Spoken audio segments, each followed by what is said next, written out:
তোমরা এখন সামনে দেখতে পাচ্ছ বাঁশের ঝাড়, তাই তো? তোমরা কি জানো এই বাঁশের যে সিস্টেমটা এটা কীরকম?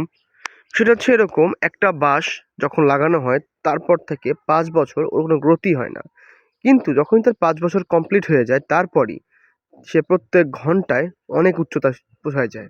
এবং দেখতে পাচ্ছ এখানে যেরকম যে বাঁশের ঝাড় যেটা নিচে কিন্তু মাটি নেই, শিকড় খুবই অল্প পরিমাণ দেখো, কিন্তু উপরে দেখো কত বড় বাঁশ ঝাড়। দেখো শিকড় কিন্তু একদমই অল্পই দেখো, শিকড়টা কিন্তু সে মাটির নিচে অল্পই আছে, কিন্তু পুরো মাটি তার শিকড়। বলতে গেলে ওই শিকড়গুলো না থাকলে এই মাটিগুলো খুলে পড়ে যেত। ওই দেখো। তো এখানে যে মূল কথা হচ্ছে সেটা হচ্ছে যে তোমার গ্রোথ যদি এখন না হয় তাহলে বুঝবা যে তোমার গ্রোথের সময় এখনো হয় নাই। হতে পারে তুমি আরো কয়েক বছর পর গিয়ে উপরে উঠবা। তাই মন খারাপ করার কিছু নাই। অ্যান্ড হতে পারে যে তুমি এখন বর্তমানে ভিতরে ভিতরে তুমি তোমার শিকড়টা ছড়াচ্ছ। হ্যাঁ, শিকড় ডিপ না হলেও যদি সে অনেক জায়গা নিয়ে ছড়ায় থাকে সেক্ষেত্রে কিন্তু তোমার মজবুতিটা বাড়ে।